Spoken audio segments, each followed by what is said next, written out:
বামনগোলা ব্লকের বিডিও ও বামনগোলা আইসি অনুপ্রেরণায় পাকুয়াহাট ব্যবসায়ী সমিতি ও বামনগোলা কন্ট্রাক্টর অ্যাসোসিয়েশনের সহযোগিতায় পশ্চিমবঙ্গ রাজ্য প্রতিবন্ধী সম্মেলন বামনগোলা ব্লক কমিটির পক্ষ থেকে দুস্থ মানুষদের কম্বল বিতরণ পাকুয়াহাট সুকান্তপুর বাজার বাসস্ট্যান্ড এলাকায় এই সম্মেলনে অনুষ্ঠিত হয়।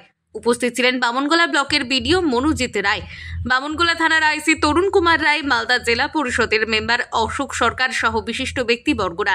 এদিন 50 জন প্রতিবন্ধী ব্যক্তির হাতে কম্বল বিতরণ করা হয়। গ্রহণ করলেন, সবাই হাততালি দিয়ে অভিনন্দন। হচ্ছে আমাদের বামনগোলা ব্লকে বিডিও সাহেব এবং আইসি সাহেবের অনুপ্রেরণায় বামনগোলা ব্যবসায়ী পাকুয়াহাট ব্যবসায়ী সমিতি এবং কন্ট্রাক্টর অ্যাসোসিয়েশনের সহযোগিতায় পশ্চিমবঙ্গ রাজ্য প্রতিবন্ধী সম্মেলনের পরিচালনায় আজকে কম্বল বিতরণ হচ্ছে হ্যান্ডিক্যাপদের, প্রতিবন্ধীদের নিয়ে। কতজন? 50 জনকে কম্বল বিতরণ।